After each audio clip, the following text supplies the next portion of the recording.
ዓርብ ዕለት ተሰቃይቶ ክርስቶስ የተሰቀለ ሥጋ ነበር የሚመስለው። ዓርብ ዕለት ጌታችን ፊቱ በደም ተለውሶ ነበር፣ ተገርፏል፣ ተሰቃይቷል። ስለዚህ ባየነው ጊዜ እንወደው ዘንድ ምን የለውም፣ ደም ግባት የለውም። የተናቀ የተጠላ ሆኖ ነው ያገኘነው አለ። እንደ በግ ለመታረድ ተነዳ፣ በሸላቾቹ ፊት ዝም እንደሚል በግ እንዲሁ አፉን አልከፈተ። በግ ሲሸለት ቆዳውን ጸጉሩን ሊሸልጡት ሲጎትቱት አረ ብርድ ነው አትንኩኝ አይልም፣ ዝም ብሎ ነው የሚጎተተው።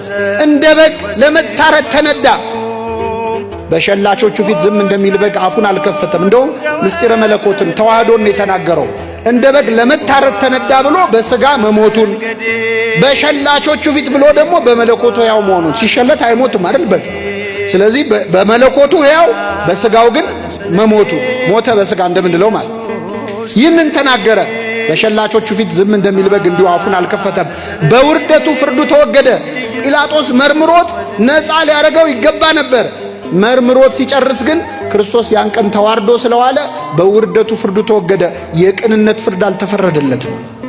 ጌታችን ዓርብ ዕለት የተሰቃየው ስቃይ ለኢሳይያስ ቁልጭ ብሎ ታይቶት ነበር። ከዚያ ምን አለ? ቁስሉን አየና በእርሱ ቁስል እኛ ተፈወስን።